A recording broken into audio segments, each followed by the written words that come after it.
इतकं सोपंही नाही छगन भुजबळ यांना. आणि गिरीश महाजन त्यांच्या समोर बच्चे आहे. गिरीश महाजनाला सगळे अधिकारी असतील, पण ते त्यांच्या समोर बच्चे, हात तेल लावलेला पहलवान आहे.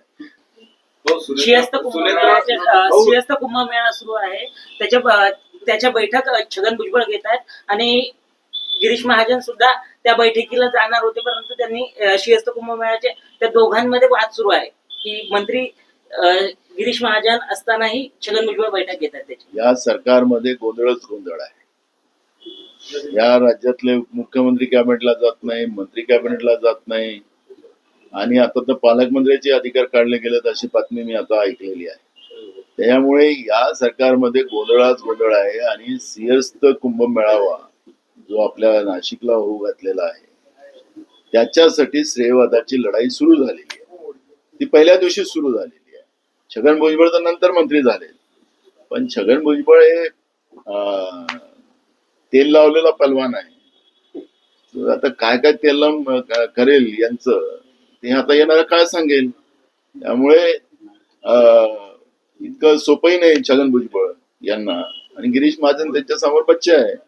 गिरीश महाजनाला सगळे अधिकारी असतील, पण ते त्यांच्या समोर बच्चे, हात तेल लावलेला पहलवान आहे. त्यामुळे सिंहस्थ कुंभमेळावा हा चांगला व्हावा, कुठलंही करप्शन त्याच्यामध्ये होऊ नये.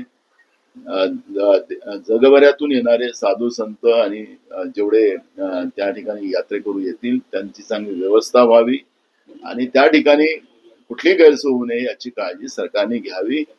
त्यांना कोणाला श्रेयवाद करायचा असेल हा तो त्यांचा विषय. सुनेत्रा पवारांनी संघाच्या कार्यक्रमाला हजेरी लावली दिल्लीमध्ये. कोणी? सुनेत्रा पवार. म्हणजे अजितदादा तर जाते संघाच्या कार्यक्रमाला, पण सुनेत्रा पवार गेले. राष्ट्रसेवी पवार फॅमिली संघाच्या कार्यक्रमात हजेरी लावत आहे. बघा, त्यांचा व्यक्तिगत इश्यू आहे. मी त्याच्याबद्दल कुठली प्रतिक्रिया देणार नाही आणि महिलांच्या बद्दल मी कुठली प्रतिक्रिया देतच नाही. त्याच्यामुळे मी त्याच्यात अजितदादा असते तर मी त्याच्यावर प्रतिक्रिया दिली असते. मंत्री नितीश राणे यांनी मुख्यमंत्र्यांना पत्र लिहून म्हटलंय की 25 ऑगस्टला वराह जयंती साजरी करा. वराह जयंती साजरी करा म्हणून 25 ऑगस्टला राज्यभर. कोणी? मंत्री नितीश राणे.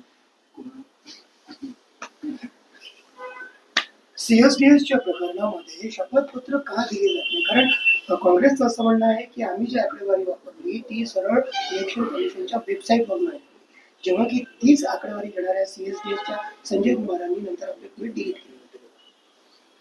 मूळ प्रश्न असा आहे, मला त्याच्यावर जायचंच नाहीये. माझा मुद्दा एक आहे की तुम्ही वेबसाईटवरून तुम्ही यादी काय गायब केली, माहिती का लपवली? गुन्हेगार कोण? निवडणूक आयोग गुन्हेगार आहे.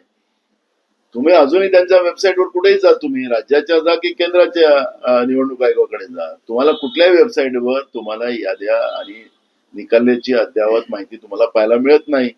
का लपवली गेली? तर गुन्हेगार कोण? त्यांची जबाबदारी आहे, घटनात्मक त्यांना त्यांची जबाबदारी आहे निवडणूक आयोगाची की पारदर्शकता ठेवली पाहिजे.